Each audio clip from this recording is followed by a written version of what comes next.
Untuk tengah baik. Miring ya. Biar baca langsung posisi itu. Bismillahirrahmanirrahim. Assalamualaikum warahmatullahi wabarakatuh. Waalaikumsalam warahmatullahi wabarakatuh. Alhamdulillah nahmaduhu wa nasta'inuhu wa nastaghfiruhu wa natubu ilaihi. Wa na'udzu billahi min shururi anfusina wa sayyiati a'malina. May yahdihillahu fala mudilla lahu wa may yudlil fala hadiya lahu. Wa may yudlil falan tajida lahu waliyyan mursyida. Asyhadu an la ilaha illallah wahdahu la syarika lahu wa asyhadu anna Muhammadan ibnu Abdillah la nabiyya ba'da. Allahumma shalli ala abdika wa rasulika wa khalilika Muhammad wa ala alihi wa ashabihi wa man tabi'ahum bi ihsanin ila yaumiddin wa sallama tasliman katsira wa ba'd. Usikum ya ikhwati fillah, a'azzani Allah wa iyyakum wa iyaya bitaqwallahi wa ta'atihi la'allakum tattaqun la'allakum turhamun la'allakum tuflihun. Yaqulullah rabbuna tabaraka wa ta'ala fi kitabil aziz, a'udzu billahi samiil 'alim minasyaitonir rajim. Ya ayyuhalladzina amanu taqullaha haqqa tuqatih wa la tamutunna illa wa antum muslimun. Wa qala ta'ala fi ayatin ukhra, ya ayyuhan nasu taqu rabbakum alladzi khalaqakum min nafsin wahidah wa khalaqa minha zawjaha wa batha minhuma rijalan katsiran wa nisaa fattaqullaha alladzi tasaaluna bihi wal arham innallaha kana 'alaykum raqiba. Ya ayyuhalladzina amanu taqullaha wa qulu qawlan sadida yuslih lakum a'malakum wa yaghfir lakum dhunubakum wa may yuti'illaha wa rasulahu faqad faza fawzan 'azima. Fa inna asdaqal hadithi kitabullahi wa khairal hadi hadi nabiyyina Muhammadin sallallahu alaihi wasallam wa iyyakum wa muhdatsatil umur fa inna kulla muhdatsatin bid'ah wa kulla bid'atin dhalalah wa kulla dhalalatin finnar. Allahumma inna nas'aluka ilman nafi'a wa rizqan thayyiban wa amalan mutaqabbala wa anfa'na bima 'allamtana wa 'allimna ma yanfa'una wa zidna ilman warzuqna fahman wa amalan salihan. Allahumma musarrifal qulub sarrif qulubana ala ta'atika wa ala ta'ati rasulik. Amma ba'd, para ikhwah, a'azzani Allah wa iyyakum. Alhamdulillah bi ni'matihi tatimmus shalihat. Kita bersyukur kehadirat Allah Subhanahu wa taala di malam yang insyaallah diberkahi. Tidak terasa bagi kita, bergulirnya waktu sangat cepat. Malam hari ini kita memasuki malam yang pertama di bulan Muharram. 3 bulan kita menjalani di antara 4 bulan yang Allah muliakan, Dzulqa'dah, Dzulhijjah, dan malam hari ini adalah malam yang pertama Muharram. Masih ada 1 di antara 4 bulan, yakni bulan Rajab.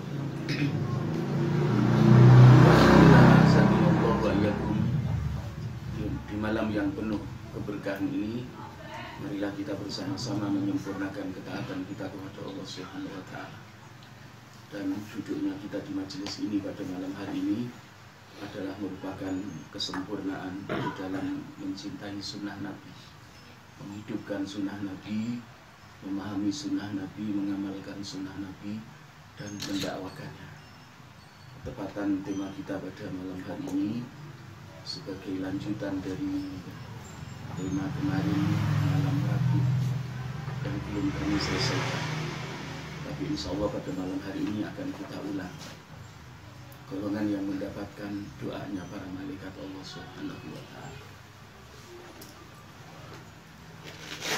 15 abad yang lalu Nabi kita Muhammad sallallahu alaihi wasallam mengabarkan kepada kita bahwa para malaikat Allah Subhanahu wa ta'ala ada yang ditugasi oleh Allah Subhanahu wa ta'ala setiap hari dan setiap malam mendoakan hamba-hamba Allah yang taat kepadanya.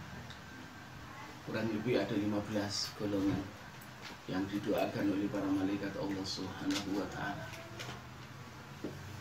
Dan 15 golongan ini adalah golongan yang sangat istimewa karena mendapat doanya para malaikat Allah Subhanahu wa ta'ala. Di antaranya adalah ta'limun nasil khaira. Golongan yang pertama adalah orang yang mengajarkan kepada orang lain tentang kebaikan. Kalau bahasa Arabnya adalah ta'limun nasil khaira, orang yang mengajarkan kepada orang lain tentang kebaikan. Kebaikan yang merupakan bagian dari amal soleh yang Allah perintahkan di dalam Al-Quran dan Rasulullah SAW contohkan di dalam sunnahnya. Hadis yang diceritakan oleh Abi Umamah Al-Bahili radhiyallahu an. Hadis ini diriwayatkan oleh Imam At-Tirmidzi dalam Sunan At-Tirmidzi, juga disahihkan oleh Syekh Al-Albani di dalam kitab Miskatul Masabih jilid 1 halaman 46. Hadis ini juga dikutip di dalam kitab Sahihut Targhib wa Tarhib jilid 1 halaman 19. Berkaitan dengan golongan pertama yang didoakan oleh para malaikat Allah Subhanahu wa ta'ala. Innallaha wa malaikatahu wa ahlus samawati wal ardi hatta namlatu fi juhriha wa hatta al-hutu la yusalluna ala muallimin nasil khaira. Sesungguhnya Allah dan para malaikatnya bersolawat, termasuk juga seluruh penghuni langit. Kalau Allah melalui lisan Nabi kita Muhammad SAW menjelaskan tentang ahlus samawati, penghuni langit, berarti semua para malaikat. Mari kita perhatikan di dalam hadis ini. Kalimat yang pertama yang disampaikan oleh Rasulullah SAW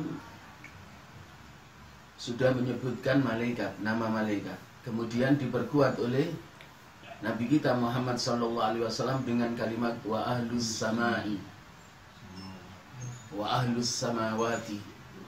Innallaha, sesungguhnya Allah, wal malaikata, dan malaikatnya, wa malaikatahu, dan malaikatnya, wa ahlas samawati, dan seluruh penghuni langit.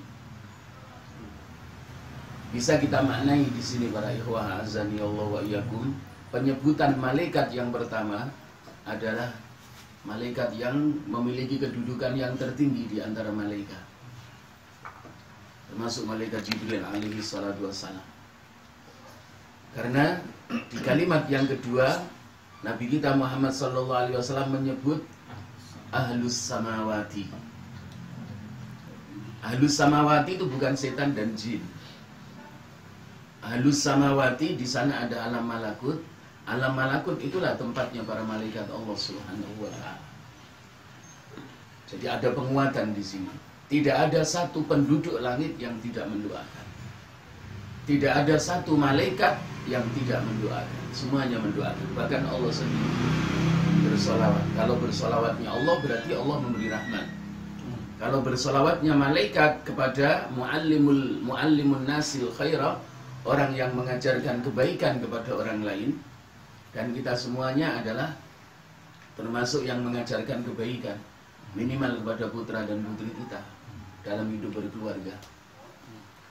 Tidak mungkin seorang abah, seorang umi, seorang bapak, seorang ibu mengajarkan keburukan kepada putra putrinya. Bahkan bapak yang jahat sekalipun tidak ingin putra putrinya pun menjadi jahat.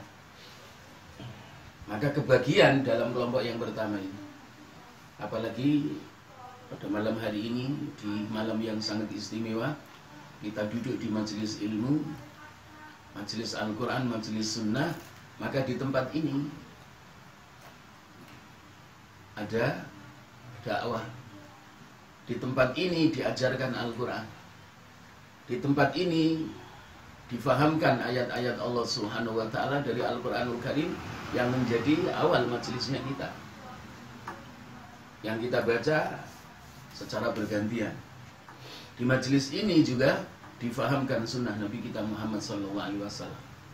Maka tidak hanya ustadznya saja, seluruh yang duduk di majelis ilmu masuk dalam golongan muallimun nasi al-khair, orang yang menyampaikan kebenaran kepada orang lain, orang yang mengajarkan al-khair, kebaikan kepada orang lain. Wa ahlul ardi, dan penduduk bumi. Penduduk bumi juga mendoakan. Wan namlah hatta namlata fi juhriha, termasuk semut yang ada di lubangnya. Luar biasa, semut yang ada di lubangnya. Kita tidak dituntut untuk memahami bagaimana cara mendoakannya semut kepada para penyampai kebenaran, tapi kita harus mengimani. Wa hattal huta, termasuk ikan yang ada di laut. La yusalluna, semuanya bersolawat, berdoa kepada Allah Subhanahu wa taala untuk kelompok yang pertama ini. Ikhwati fillah azani Allah wa iyyakum, hadis ini disahihkan oleh Syekh Al-Albani sebagaimana dikutip di dalam kitab Miskatul Masabih jilid 1 halaman 46, juga dikutip di dalam Sahih Targhib wa Tarhib jilid 1 halaman 19. Ikhwati fillah azani Allah wa iyyakum, bahkan keutamaan muallimun nasil al-khaira itu tidak hanya sebatas mendapatkan doanya malaikat, tapi juga menjadi wasilah di hari kiamat nanti kita akan mendapatkan kemudahan menuju surga. Jadi majelis ilmu itu adalah majelis yang memberi kemudahan bagi yang duduk di dalamnya. Ketika kembali kepada Allah Subhanahu wa taala, Allah memberi kemudahan ketika melewati jembatan yang Allah bentangkan di atas neraka jahanam menuju surga, akan dimudahkan oleh Allah Subhanahu wa taala.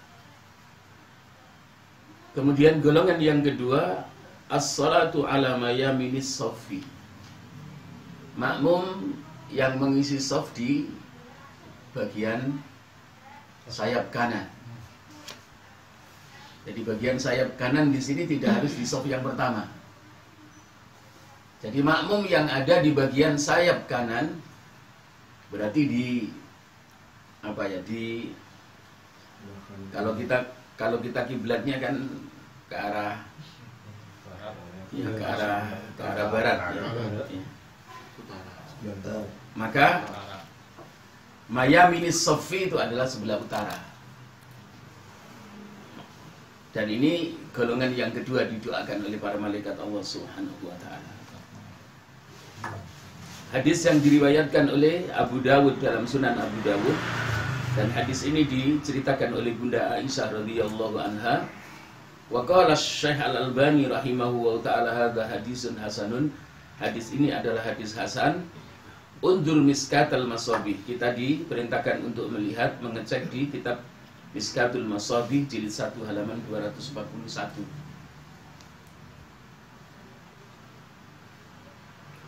Rasulullah SAW bersabda, Innallaha wa malaikatahu yusalluna ala mayaminis sufufi. Sesungguhnya Allah dan para malaikatnya itu mendoakan makmum yang salat berjamaah yang berada di sayap kanan. Yang berada di sayap kanan. Jadi ketika kita menunaikan salat itu, salat berjamaah itu tidak hanya satu doa yang malaikat itu memohon kepada Allah untuk kita. Ketika kita berada di shaf pertama, kemudian di bagian kanan, lalu pada saat amin kita adalah bersamaan dengan aminnya malaikat, maka luar biasa. Jadi posisi seorang mukmin, seorang mukminah ketika menjadi makmum dalam sholat berjamaah itu luar biasa. Para ikhwah azani Allah wa iyyakum.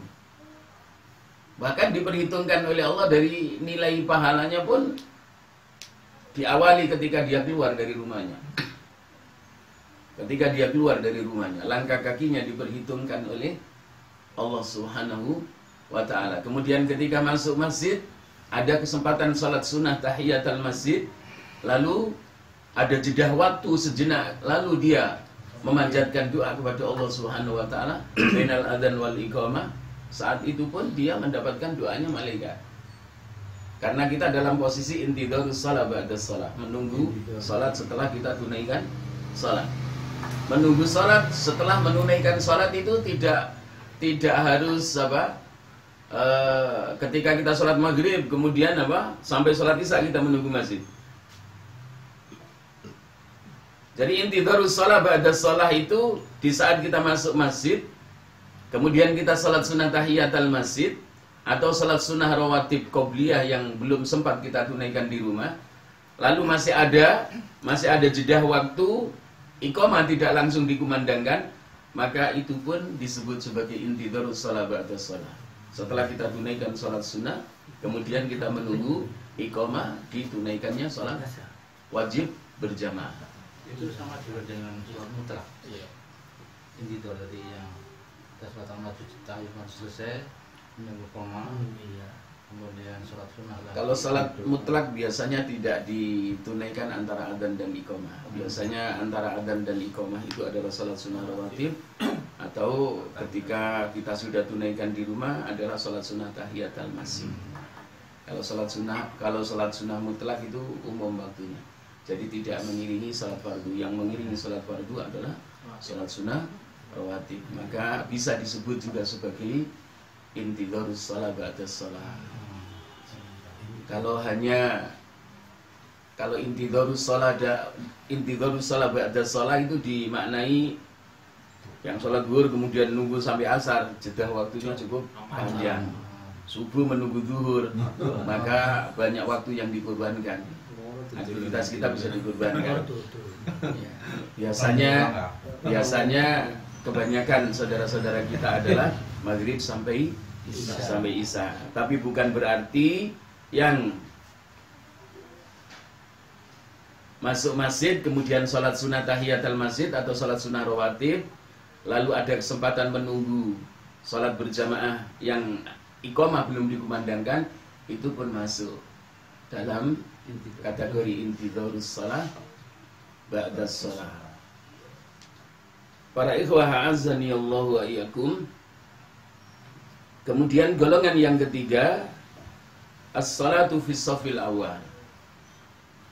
Makmum yang berada di shaf yang pertama. Makmum yang berada di shaf yang pertama ini lebih istimewa dari yang ada di sayap kanan, tapi tidak di shaf yang pertama. Dan yang paling utama shaf, posisi makmum di shaf pertama itu adalah belakangnya imam. Belakangnya imam itu yang paling utama. Maka tidak boleh sembarang makmum yang boleh berdiri di belakang imam. Karena barangkali imam uzur batal, yang maju adalah yang paling berat yang berada di belakang. Yang berada di belakang kok tidak mau maju, maka yang ada di sebelah kanan. Yang ada di sebelah kanan mau maju, baru sebelah kiri. Makanya harus paham, 3 orang. Minimal 3 orang itu harus paham. Makanya di Masjid Nabawi termasuk di Masjidil Haram itu para masyayikhnya itu barisnya di belakang imam persis. Jadi di shaf pertama belakangnya imam, Imamul Haramain, itu tidak sembarang makmum. Demikian juga sebenarnya dalam tata cara pelaksanaan sholat berjamaah tidak boleh sembarang orang yang menjadi makmum dalam sholat berjamaah posisinya menempati di belakangnya imam. Yang menempati di belakangnya imam adalah yang merasa bahwa bacaan Al-Qur'annya bagus, hafalan Al-Qur'annya juga bagus, karena akan siap menggantikan imam ketika imam udzur, batal wudunya. Tidak, imam batal wudunya, shaf yang pertama yang di belakang imam, di sebelah kanannya maupun kirinya bingung, Akhirnya apa, bubar jamaahnya. Melaksanakan sholat masing-masing. Ceker-cekeran. Ngomong batal. Akhirnya bubar. Ikhwati fillah, azani Allah wa iyyakum. Nggih. Jadi yang ketika imam batal, padahal posisi sedang membaca surat, ada surat, bisa jadi yang di belakang imam tadi kan nggak hafal juga apa yang dibaca oleh surat imam yang tadi batal, otomatis mundur. Kemudian ketika menggantikan posisi imam maju, apakah Bacaan tadi bisa dibedakan ganti surat lain atau padahal nggak hafal sudah, misalkan itu kan bisa terjadi masjid seperti itu.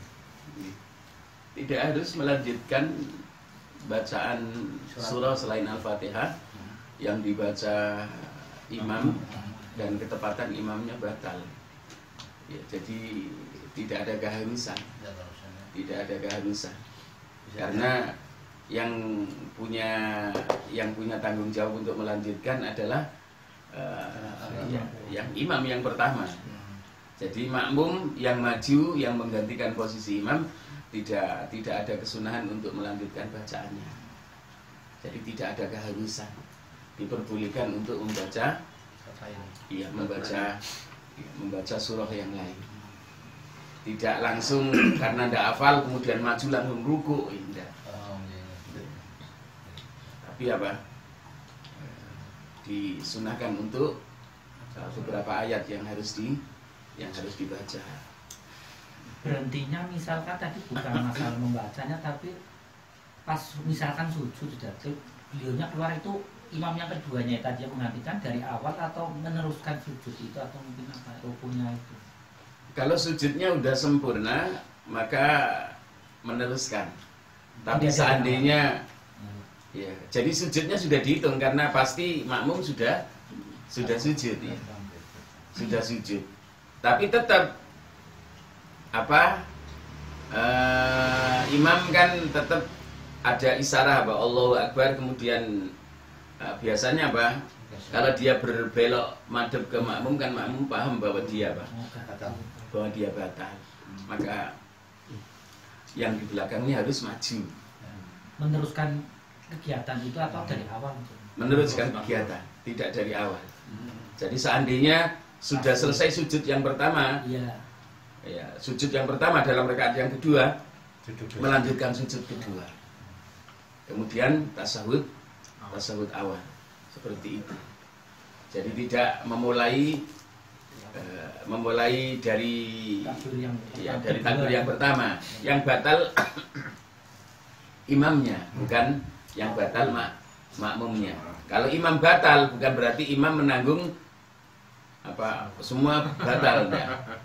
Jadi itu individu. Tapi kalau dalam bacaan qiraatul imam, qiraatul ma'mum. Bacaan imam menjadi bacaan makmum ketika sholatnya adalah sholat jahar. Sholat maghrib, sholat isya, sholat subuh. Tapi bukan berarti ketika imamnya batal, semua makmum batal. Kalau batal itu individu yang menanggung. Demikian juga makmum yang batal, maka yang lain tidak batal, dia yang harus mundur. Seperti itu. Jadi batalnya imam yang menggantikan bukan berarti membubarkan satu rakaat atau dua rakaat yang sudah diselesaikan, melanjutkan. Jadi melanjutkan. Ini para ikhwah azani Allah yakum, pentingnya sholat berjamaah, sifat sholat berjamaah yang dicontohkan oleh Rasulullah SAW. Di samping juga kita ingin meraih keistimewaan dari doanya para malaikat Allah Subhanahu wa taala berdasarkan penjelasan Nabi melalui hadis-hadis yang sahih. Ironisnya kan kebanyakan umat Islam itu amalan yang pertama dalam Islam perihal sholat saja tidak tuntas pemahamannya. Jadi masalah sholat saja kewajiban yang pertama dalam Islam setelah syahadat itu tidak tuntas. Masalah merapatkan shaf saja. Masalah merapatkan saf saja itu pemahaman mereka tidak tuntas. Mari kita lanjutkan mengait dengan golongan yang ketiga, kelompok yang ketiga yang didoakan oleh para malaikat ini. Yang ketiga masih banyak begini hadisnya. Hadis yang kedua memperkuat golongan yang keempat ini yang didoakan oleh para malaikat Allah Subhanahu wa taala dalam salat berjamaah. Innallaha wa malaikatahu yusholluna 'alas shaffil awal. Isinya hampir sama dengan hadis yang pertama. Sesungguhnya Allah dan para malaikatnya berselawat kepada makmum yang posisinya ada di shaf yang pertama. Qalu, para sahabat bertanya. Jadi ketika Rasulullah SAW itu menjelaskan para malaikat Allah Subhanahu wa taala dan para malaikatnya berselawat kepada makmum yang menempati shaf yang pertama. Para sahabat bertanya, "Ya Rasulullah, wa alasani?" Apakah juga para malaikat Allah itu termasuk Allah berselawat kepada makmum yang berada di shaf yang kedua? Rasulullah SAW sampai 3 kali, wa alas shaffil awal, wa alas shaffil awal, baru wa alas tsani. Jadi shaf yang pertama itu Utama ya. iya. Tidak hanya 1 kali doanya malaikat. Karena Rasulullah SAW ketika para sahabat bertanya kepada beliau, wa alasani ya Rasulullah, apakah juga para malaikat itu bersolawat kepada shaf yang kedua? Nabi kita Muhammad sallallahu alaihi wasallam, wa alas shaffil awal, wa alas shaffil awal, wa qala wa alas tsani. Yang keempat baru Nabi kita Muhammad SAW menjawab, Allah juga bersama malaikatnya berselawat terhadap makmum yang menempati shaf yang kedua. Nah, ikhwati fillah azani Allah wa iyyakum, ada langkah kaki dalam menunaikan salat berjamaah yang paling dicintai oleh Allah Subhanahu wa taala. Banyak di antara kaum muslimin yang tidak memahami. Ini hadis yang ketiga.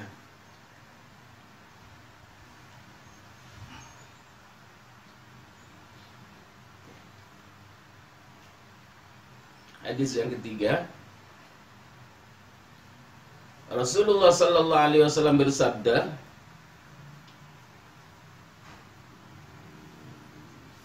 Innallaha wa malaikatahu yusalluna 'alal ladzina yasiluna as-suhufal awwal. Innallaha wa malaikatahu yusalluna 'alal ladzina yasiluna as-suhufal awwal. Innallaha wa malaikatahu yusalluna 'alal ladzina yusalluna as-sufufal awwal. Sesungguhnya Allah dan para malaikatnya berselawat kepada makmum yang ada di shaf yang pertama. Wa ma min khatwatin ahabba ilallahi min khatwatin yamshiha al-abdu yasilu biha saffan. Tidaklah ada langkah kaki yang paling dicintai oleh Allah. Jadi tidaklah ada langkah kaki yang paling dicintai oleh Allah di mana seorang hamba itu berjalan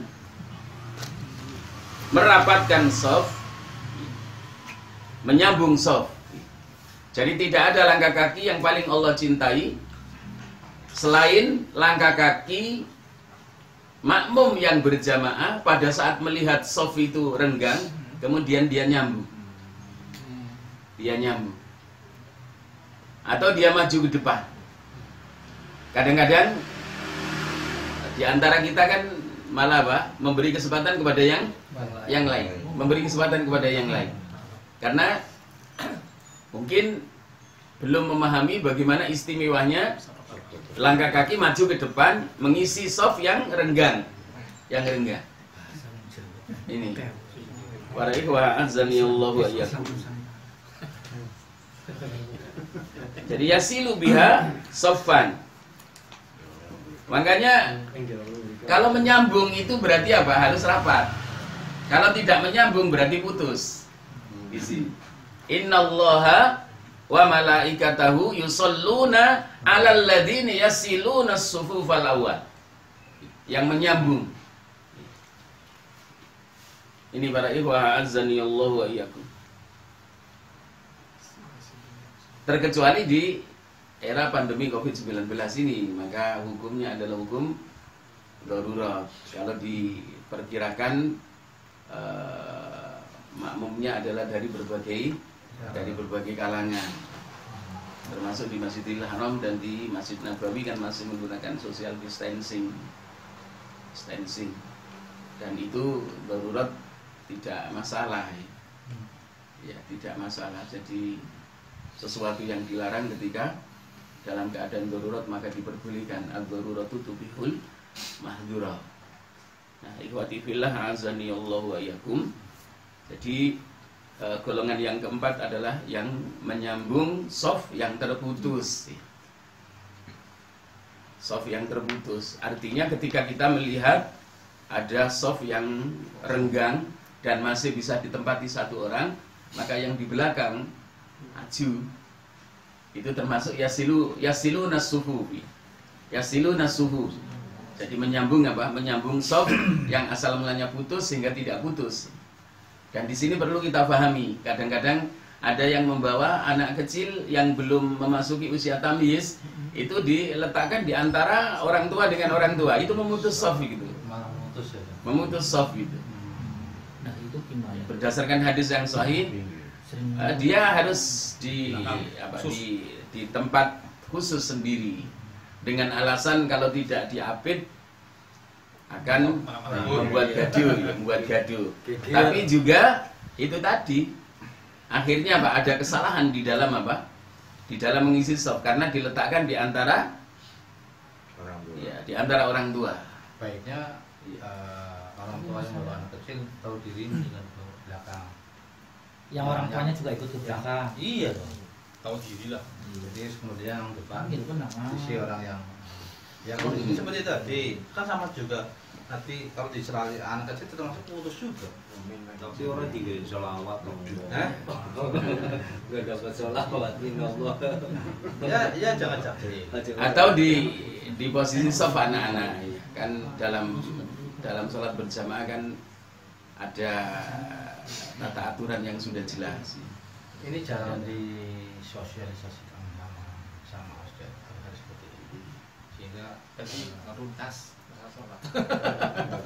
Iya, tapi kalau di saudara kita yang maaf Nadine itu bilang yang saya tahu waktu kecil, Ustaz sih buri begitu Ustaz. Kalau maaf kalau di Nadine, tapi kalau setahu saya yang saya pernah ikut di pengajian yang lain itu tadi Ustaz, anak kecil memang diajak diapit tapi memang diapit orang tua atau memang jadi anaknya memang ya udah ada udah jengklak kayak anak-anak yang lain tapi memang nurut memang. Setahu saya memang beliau itu yang biasanya pengajian kecuali yang sudah memasuki usia tamyiz. Kalau usia tamyiz kan usia 7 tahun. Usia 7 tahun yang sudah banyak sekarang anak usia 7 tahun yang sudah bisa baca Al-Quran. Tapi kan kadang-kadang kesadarannya ketika ikut sholat berjamaah bersama abahnya, bersama bapaknya kan masih mainan. Jadi ada perbedaan ketika sudah betul-betul memasuki usia tamyiz dan memahami antara yang baik dan yang buruk, maka di situ sudah bisa diposisikan. Tapi kalau yang belum mengerti tentang istinja, ya bahkan juga bisa merepotkan pengurus ketika ketika di tengah-tengah sholat kemudian pipis, ya, sehingga tidak terkondisi. Dan memang anak kecil yang berada di antara orang tua yang mereka belum paham itu dihitung memutus shaf, ya. Karena belum memenuhi syarat untuk menempati shaf itu sehingga dianggap dan dihukumi memutus shaf. Akhirnya shaf itu tidak nyambung. Sementara tidak ada langkah kaki yang paling dicintai oleh Allah kecuali langkah kaki yang maju menyambung shaf yang terputus. Di sini.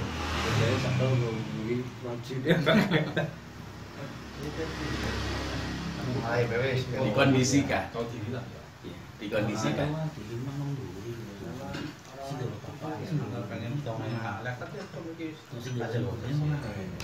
Dan ngajari salat itu tidak harus apa? Kan 7 tahun itu diajari salat, mengajari salat itu tidak harus kalau anak kalau belum betul-betul paham ya, belum betul-betul paham, kemudian diajak ke masjid yang akhirnya sebenarnya tujuannya orang tua adalah mendidik, memberikan pentarbiyahan, tapi akhirnya mengganggu kanan kiri, maka bukan tambahan pahala yang didapat. Itu para ikhwan azan ya Allah wa iyyakum. Terkecuali kalau sudah usia 10 tahun. Kalau usia 10 tahun itu kan sudah ada sanksi. Walaupun usia 10 tahun untuk anak laki-laki itu artinya belum tertulis pahala baik untuknya. Yang dapat pahala adalah orang tuanya. Jadi umur 7 tahun itu baru pembelajaran. Pematangannya adalah ketika memasuki usia 10 tahun. Sehingga ketika usia 10 tahun kok anak kita didik untuk menunaikan sholat kok enggan, maka di sana ada ukubah, ada sanksi, tapi sanksinya adalah sanksi mendidik. Kita diperintahkan untuk memukul, tapi memukulnya adalah memukul dari betis ke paha, jadi tidak memukul yang berbahaya. Ya kalau orang dulu istilahnya apa ya? Napok. Iya ditepuk ya, pakai tangan yang tidak terlalu keras. Karena tujuannya adalah untuk mendidik. Nah, ini para ikhwah azani Allah wa iyyakum. Jadi golongan yang keempat yang didoakan oleh para malaikat Allah Subhanahu wa taala adalah makmum yang menyambung shaf yang terputus. Nah, bahasa menyambung itu berarti sawu sufufakum fa inna tasbiyatas sufufi min iqamatis shalah. Tapi biasanya Imam Masjidil Haram dan Imam Masjid Nabawi itu kan sawu wa'tadilu wa tarasaw. Sawu kan gitu kan, luruskan. Wa'tadilu, rapatkan, luruskan. Wa tarasaw itu jadi mangkiban bimangkibin. Pundak ketemu pundak, ka'ban bi ka'bin, tumit ketemu tumit. Bukan ini saja. Iya. Bukan apa? Bukan jari kaki. Bukan jari kelingking kaki. Nah, biasanya kan kayak gini. Iya. Kayak gini yang nyentuh gini. Iya. Ya, makanya Ustadz Adi Hidayat itu gini ininya. Ya, betul kayak gini. Jadi naik ke sini. Tumit ketemu tumit. Iya. Jadi bukan gini. Ininya juga. Untuk kayak gini. Bukan gini, tapi gini. Orang sholat biasanya Iya. Tapi kayak gini. Tapi tidak boleh terlalu merenggang. Tetap menjaga kenyamanan. Jadi sewajarnya. Kan ada yang sampai merenggang. Itu mengganggu kanan. Yang tahunya merenggang, masalahnya yang sampingnya kadang diajak nempel, namanya digelang-gelang terus. Yang sampingnya itu kadang digeser-gesernya. Karena saudara kita yang ada di sebelah kanan dan kiri kita belum memahami bagaimana merapatkan shaf, bagaimana menyempurnakan shaf. Padahal rapatnya shaf itu adalah min tamamis shalah, bagian dari sempurnanya sholat. Jadi sholat itu tidak hanya khusyuknya. Ya. Kalau ada orang sholat mengaku bahwa dirinya khusyuk, tapi apa shafnya tidak sempurna, ya sholat berjamaahnya tidak sempurna. Di situ orang apa wes daripada kayak gue sih. Ini para ikhwah azani Allah. Ada banyak wedok kayak Oh, dia curi gelem, dia curi malah. Dan Nabi kita Muhammad SAW sebagai imam itu apa? Kadang-kadang memeriksa dari sudut shaf ke sudut shaf. Belakang sudah. Min nahiyatis sufuf, ya. Ila nahiyatis shafil. Jadi dari sudut shaf yang satu ke sudut shaf yang lainnya. Kemudian ketika menemukan di antara sahabat itu ada yang renggang, Rasulullah memegang pundaknya. Pundaknya sahabat dipegang. Pundaknya sahabat dipegang, kemudian beliau sawu. Ketika susah tidak mau merapat, Rasulullah memegang dadanya. Jangan berselisih di dalam merapatkan shaf. Jangan berselisih di dalam merapatkan shaf, sehingga Allah mencerai-beraikan hati kalian. Kalau langsung ditarik sih, misalkan dari posisi sholat ya, kemudian agak merenggang, nah itu langsung ditarik pakai tangan. Jadi geser. Iya biar nempel,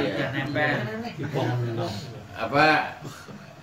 Jadi kalau narik itu memang tidak ada kesunahan, jadi merapat, ya. Jadi merapat. Kakinya Artinya, biasa. Iya. Di tangan ditarik ini, jadi Ya terlalu kasar kok, bukan ceker. Sunai kita yang merapatkan gitu ya Ustaz. Iya, masing-masing. Iya. Masing-masing merapat. Hanya permasalahannya kan yang satu paham tata cara sholat berjamaah bagaimana, Kalau ngaji yang ranting. bagaimana membentuk shaf, yang satu tidak paham. Paham tidak mau. Ayo gue. Ustaz, kalau posisi kita sholat kanan dengan kiri kita enggak, apa kita di tengah-tengah atau merapat ke salah satu, Ustaz? Iya. Yang sih Salah satu ke kanan. Ke kanan aja. Ke kanan. ke kanan. Ke arah kanan. Sebaiknya ya, kalau posisi seperti itu. Kalau terlalu jauh. Iya, Kalau terlalu jauh. Karena memang kasus seperti itu sering terjadi. kalau tengah-tengah kan jadi dua-duanya nggak nempel. Iya, Berarti ke salah satu kanan, Iya. Ustaz. ke kanan. Karena shaf itu kan pertama makmum kan di belakang imam. Kemudian kan kanan, kiri. Kok ininya agak ke sini, Iya. kita tidak ke sini. Kanan. Iya, kita memilih ke arah yang kanan. Pilih ke arah yang Salawatnya kanan. lu yakin sebelah kanan. Tapi memang yang sebaiknya yang ngatur gitu ya. Imamnya seperti itu. Imam. Itu bahasa Inggris. Jadi imam itu sunnahnya adalah menghadap ke makmum. Sebelum dimulai. Ya, sebelum dimulai, tidak menghadap ke kiblat, mengucapkan sawu wa tadilu wastaqimu, tapi madhabnya ke sana. Mengucapkan kalimat yang sesuai sunnah, tapi apa? Praktek actionnya tidak sesuai sunnah. Bahkan sesekali, seperti tadi kami sampaikan, Rasulullah SAW itu memeriksa dari sudut shaf ke sudut shaf. Itu tidak hanya di shaf yang pertama saja, sampai ke belakang. Dicak sisi kayak pasukan ya pasukan militer Iya. sisi. Dan memang Rasulullah juga panglima perang. Panglima perang. Kayak Bajaya. Nah, suatu ketika Rasulullah SAW pakai bahasa yang tegas. Ya. Kalian mau merapatkan shaf atau Allah akan mencerai-beraikan hati kalian. Sekolah yang mantap kayaknya. Baru. Kemudian apa? Kalian mau merapatkan shaf atau aku akan meluruskan dengan pedangku.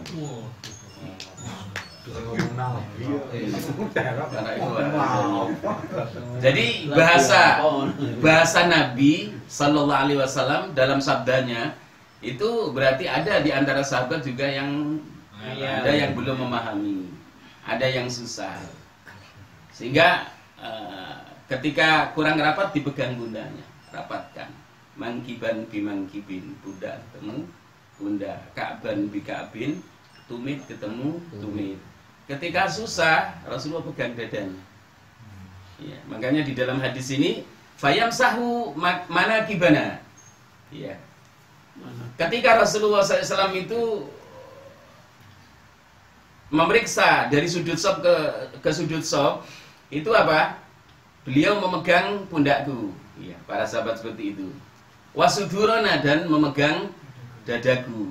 Seraya apa? Seraya bersabda, jangan berselisih dalam urusan merapatkan shaf atau Allah akan mencerai-beraikan hati kalian. Dan terbukti di negeri kita. Ya, mengapa di negeri kita itu susah untuk disatukan hatinya? Karena ketika sholat itu hatinya tidak satu. Hatinya tidak satu. Padahal apa? Sedang beribadah kepada Allah Subhanahu wa taala, membangun channel komunikasi yang vertikal. Jadi channel komunikasi yang vertikal itu tidak hanya syarat khusyuk itu hati nyambung ya, kepada Allah, tapi apa? Taswiyatus sufufi ya. Wawasluha ya. Rapatnya soft dan apa? Nyambungnya soft itu adalah min tamamis shalah. Merupakan kesempurnaan. Ya, bagian dari kesempurnaan sholat berjamaah itu sendiri. Dan di dalam mempraktekkan sholat berjamaah itu banyak doanya malaikat kita dapat sebenarnya. Setiap amin. Ini kan bagian berikutnya. Jadi kita mengucapkan amin pada saat imam sampai pada bacaan waladhdallin. Idza kabbaral imamu fakabbiru. Ketika imam takbir, maka hendaklah kalian takbir. Tidak menunggu waktu lama.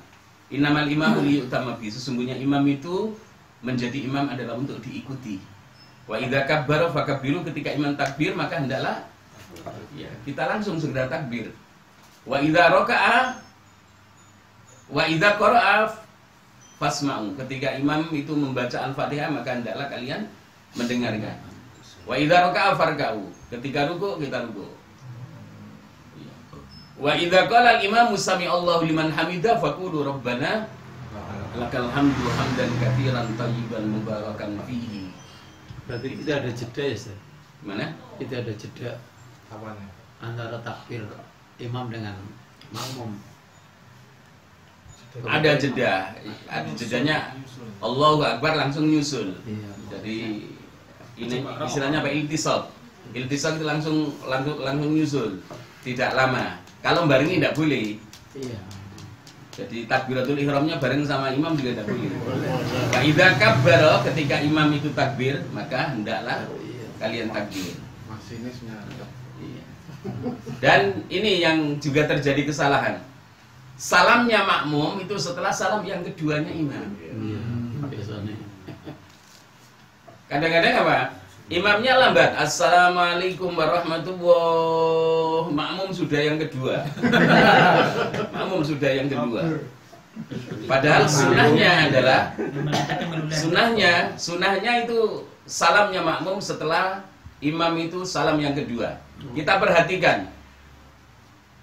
Yang membantu imam dalam mengeraskan suara bacaan komando itu di Masjidil Haram dan di Masjidil Aqsa, di Masjidil Haram dan di Masjid Nabawi. Itu kita perhatikan ketika sudah akhir sholat, Assalamualaikum warahmatullahi, Assalamualaikum warahmatullahi, baru apa? Assalamualaikum warahmatullahi melengking. Nah di sholat berjamaahnya kita kadang-kadang apa? Makmum belum sampai noleh ke kiri salam yang kedua, imam sudah selesai. Dan ini juga pembelajaran yang tidak tuntas. Yang salah bukan yang belajar, tapi yang salah adalah ustadznya yang tidak memberi pemahaman bagaimana sebenarnya salamnya makmum itu setelah imam salam yang pertama atau setelah imam salam yang kedua mengakhiri salat berjamaahnya. Ini para ikhwan. Jadi dalam salat berjamaah sebenarnya banyak keistimewaan berkaitan dengan Allah berselawat kepada kita, termasuk juga para malaikat Allah Subhanahu wa taala. Bahkan semut yang ada di lubangnya, termasuk juga ikan yang ada di laut. Maka mari amalan yang pertama dalam Islam ini kita jaga dengan sebaik-baiknya. Tidak hanya sebatas menggugurkan kewajiban, tapi sholat 5 waktu ini adalah amalan yang Allah nanti akan bertanya kepada kita. Ketika sholat kita baik, maka yang lain akan baik dan sempurna. Ketika sholat kita tidak baik, maka akan membawa ketidakbaikan dan ketidaksempurnaan amalan-amalan yang lain. Dan ini adalah kekayaan akhirat yang pertama setelah 2 kalimat syahadat. Kadang-kadang kekayaan akhirat, ya deposito akhirat, ya, investasi akhirat kita seperti sholat 5 waktu ini banyak di antara kaum muslimin yang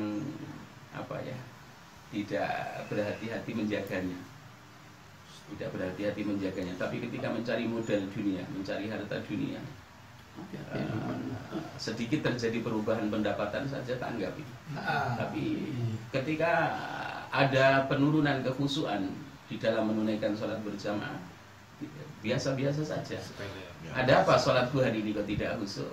Ada apa kok terasa berat? Biasanya suara adzan langsung menyatu. Iya, langsung menyat kok tidak menyat.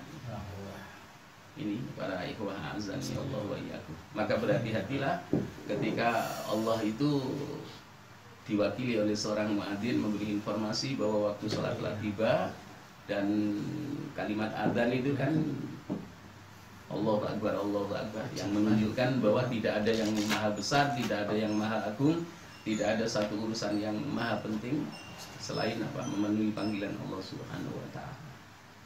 Dan orang yang Allah istiqomahkan iman di hatinya, maka jawabannya adalah sami'na wa ata'na. Ya, sami'na wa ata'na. Kedekatan seorang hamba itu bisa dinilai bagaimana menjaga salat 5 waktunya. Di situ para ikhwah azani Allah wa iyyakum, jangan sampai kita sudah tidak terhitung duduk di majelis ilmu, tapi memahami secara kafah berkaitan dengan sholat 5 waktu, kemudian bagaimana tata cara sholat berjamaah, bagaimana penataan softnya dan lain sebagainya, belum tuntas. Jadi ilmu yang pertama yang harus dituntaskan adalah ilmu tentang wudu, ilmu tentang sholat. Ilmu tentang wudu, ilmu tentang sholat itu yang paling urgen. Wudu adalah ibadah yang pertama yang mengawali sholat. Satu paket itu. Satu paket. Wudunya tidak sempurna, berarti sholatnya basah, tidak sempurna. Jadi wudu kadang-kadang ketika di musim dingin kita males untuk membasuh wajah. Membasuh wajah saja kita mikir-mikir sehingga tidak sempurna. Tidak sempurna. Dan apalagi ya kalau kita tahu seluruh kepala ya kita usap ya. Yang lebih mengherankan lagi kan yang hanya sebagian kepala yang diusap. Yang sudah ya, yang sudah biasa menyempurnakan mengusap kepala kan, ya mengusap kepala kan pasti apa sudah biasa basah itu. Jadi dingin itu sudah tidak menjadi penghalang, tidak menjadi penghalang. Termasuk apa? Membasuh kaki. Membasuh kaki itu bukan diguyur, tapi dibasuh. Dibasuh bukan diguyur. Kan apa? Sunnahnya kan kita pakai jari kelingking. Jadi masuk ke sela-sela. Masuk ke sela-sela. Dan sebenarnya mengusap kepala itu tidak dengan mengambil air, tapi membasahi. Makanya disebut al-mashu. Kecuali membasuh. Kalau membasuh berarti kita ngambil air. Ini para ikhwan azan ya Allah. Dan sahabat yang menceritakan tentang sempurnanya wudu itu kan ada 2, sahabat Abu Bakar As-Siddiq radhiyallahu an, termasuk juga sahabat Utsman radhiyallahu an. Kalau kalian ingin mengetahui bagaimana sifat wudunya Nabi, maka lihatlah wuduku. Sahabat Abu Bakar juga seperti itu, termasuk juga sahabat Utsman bin Affan seperti itu. Bahkan sahabat Abu Bakar As-Siddiq radhiyallahu an ketika menyempurnakan wudunya, kemudian beliau menutup doanya dengan asyhadu alla ilaha illallah wahdahu la syarikalah wa asyhadu anna muhammadan abduhu wa rasuluh. Allahumma ja'alni minat tawwabin wa ja'alni minal mutatahhirin. Maka Rasulullah SAW memberikan kabar gembira. Aku berharap wahai Abu Bakar, ya, engkau adalah yang dimasukkan oleh Allah ke surga dari pintu mana engkau ingin. Makanya orang yang wudunya sempurna, membasuh wajahnya sempurna, membasuh tangannya sempurna, membasuh kakinya sempurna, mengusap kepalanya sempurna. Yang diawali adalah mencuci telapak tangan, membasuh telapak tangan, kemudian berkumur dan menghirup air ke hidung.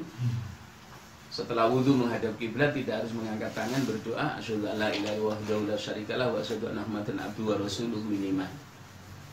Boleh ditambahkan Allah menja'alni minat tawabin wa ja'alni minal mutatahhirin adkhalahu wa jannata min ayyibabin sya'a minal abwabit tamaniyah.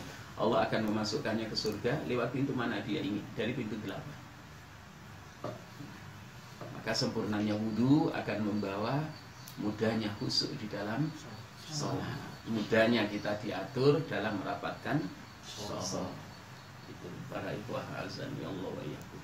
Dan jangan sampai setiap hari yang kita lalui kita tidak mendapatkan sholawatnya Allah dan doanya malah malaikat. Apalagi teman-teman di Muhammadiyah itu kan ada sedekah subuh itu memasuki awal hari sudah disongsong dengan apa? Doanya malah malaikat. Karena Allah menugaskan dua malaikat. Malaikat yang satu mendoakan setiap yang berinfak di jalan Allah. Allah ma'ati munfikon khalafa. Ya Allah, berikanlah ganti bagi hambamu yang berinfak pagi hari ini ya, dengan ganti yang lebih baik. Malaikat yang satu, Allah ma'ati mumsikan talafa. Ya Allah, hancurkanlah hambamu yang menahan hartanya sementara engkau memberi harta kepadanya pagi hari ini tidak mau berinfak. Ya, hancurkan sehancur-hancurnya. Yang menemukan istilah sodako subuh itu teman di Muhammadiyah. Yang lain kan belum itu kan istilah sodako subuh. Sodako subuh itu menyongsong keberkahan doanya malaikat. Termasuk juga menyongsong keberkahan doanya Nabi. Karena pas setiap Rasulullah SAW itu doanya berlaku sampai